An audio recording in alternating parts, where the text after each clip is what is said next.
Hi, I'm Siobhan and you're watching Siobhan Speaks, where I talk pretty openly about my experience of child sexual abuse and making adult life work afterwards. Today I'm sharing a few ideas for how you can help the survivors who you know in your life, even if you're not sure how to approach the issue or how to show your support.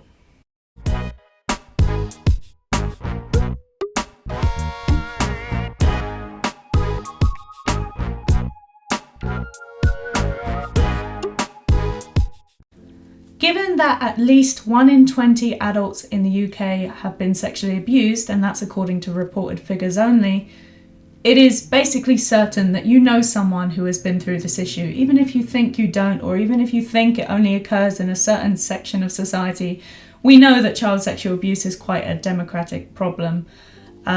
So whenever I tell people directly nowadays about my history, which isn't very often because most people find out about me online and I don't know who knows what, they don't really know what to say. When I tell someone directly about my father and that I was sexually abused as a child and it went to court and all the things, they're not really sure how to respond to that. And that's understandable. For them, it could be a bit like not knowing what to say when someone's died. But for this issue, even saying, I'm sorry, seems somehow inappropriate.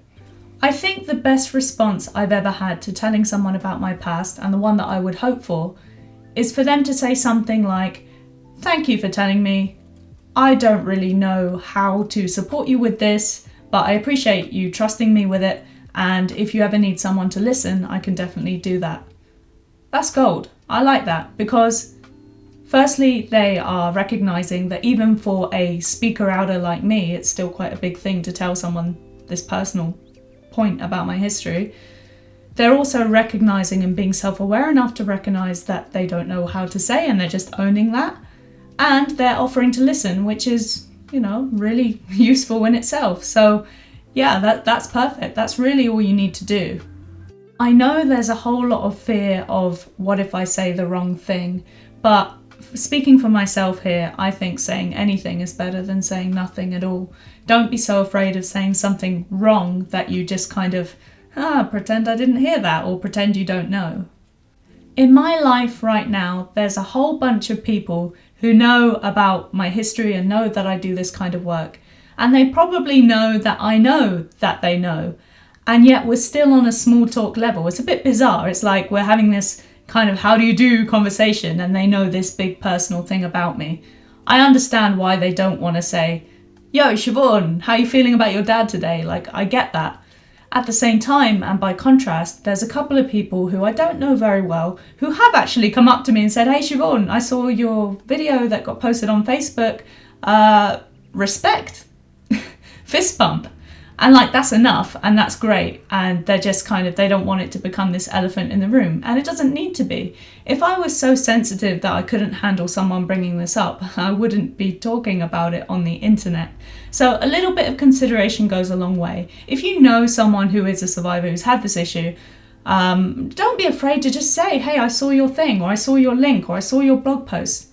And then you can just say, I know this and I think it's great, if you do think it's great, or great what they're doing, Or if you want to say, look, if I don't know if this is the right thing to say or not, but I just want to say I care about you and I empathise with what you've been through. And again, if you need someone to listen, I'm here. That's it. Obviously, don't mention this if you're not prepared to listen to the answer, to empathise and to try and be supportive in whatever way you can. The other thing you can do is to read online about this issue, about child sexual abuse and how it affects people in their adult lives in whatever department is relevant to your relationship with this person. So for example, if you are an employer and you know that one of your employees has had this experience, you could look up, for example, how childhood-related trauma can affect people in the workplace. On this note, before I forget, I recently came across a really good initiative called Thrive, which is offering coaching and support to employees in the workplace who have had an abusive childhood. And I think this is an amazing and overdue idea because whether we like it or not, so many children are abused. They grow up and then it affects their whole life, everything, their relationships, their career. It can affect everything, I should say. I shouldn't say that it definitely does because I shouldn't generalize like that. But yeah, basically at some point it's going to have an impact in the workplace, and I think it's bizarre that it's taken this long for employers to notice that and to offer some sort of organisational support. But it's starting to happen now, so I think that's wonderful.